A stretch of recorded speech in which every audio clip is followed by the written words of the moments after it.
Hey everybody, it's a Sunday, and this weekend it's a get ready for the week, do recycling, take out the trash, wash all the laundry type of Sunday, which is actually brilliant.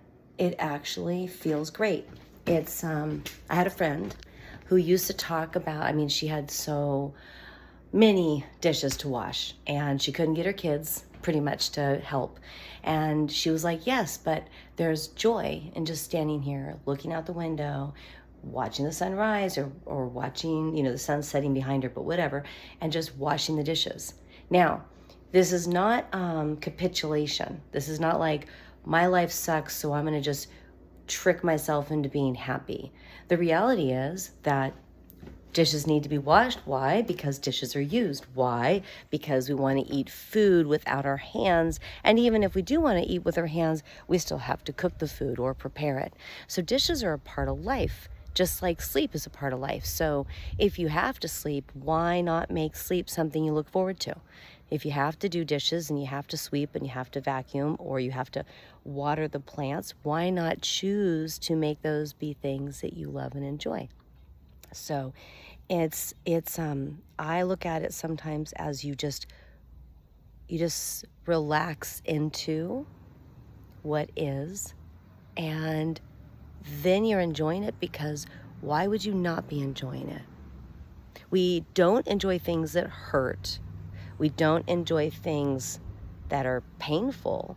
We don't enjoy things that bring bad thoughts and feelings into our lives.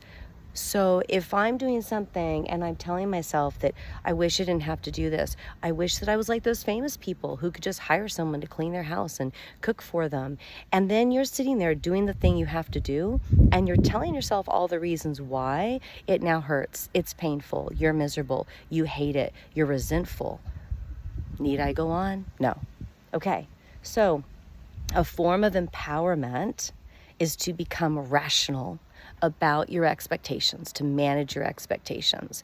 So sure, if you don't want to do these things and one day you want someone else to do them, then why don't you, between now and that moment, still choose to enjoy them?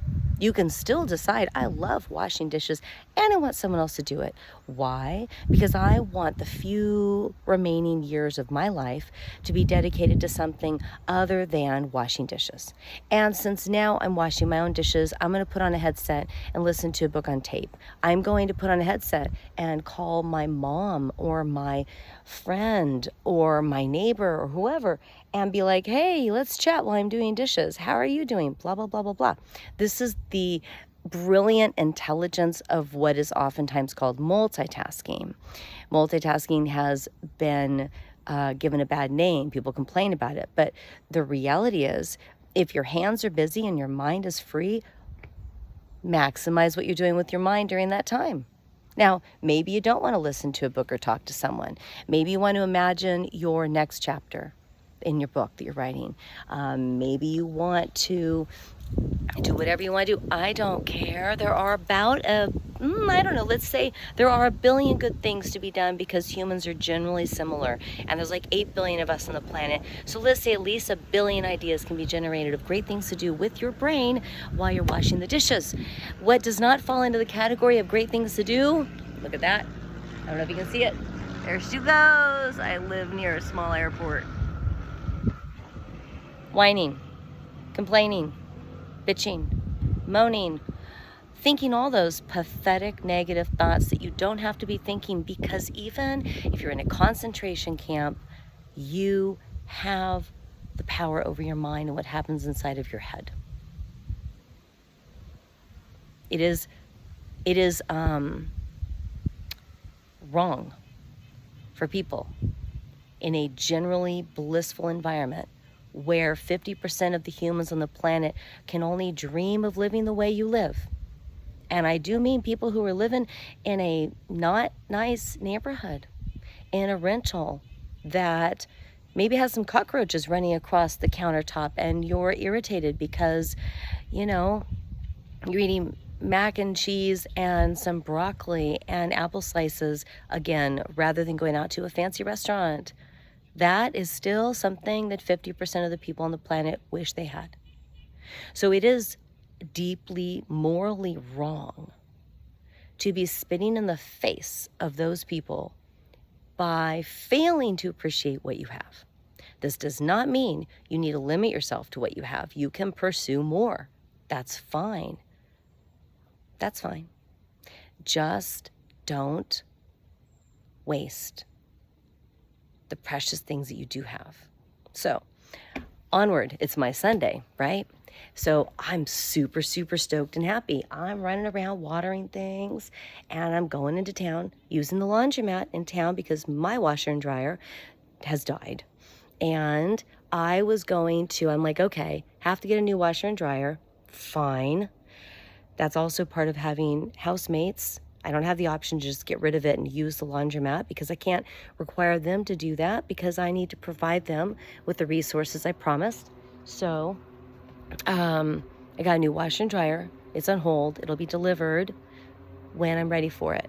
And the floor has been a mess for about 15 years, ever since we had an issue, a water leak thing that got dealt with, and it damaged the floor.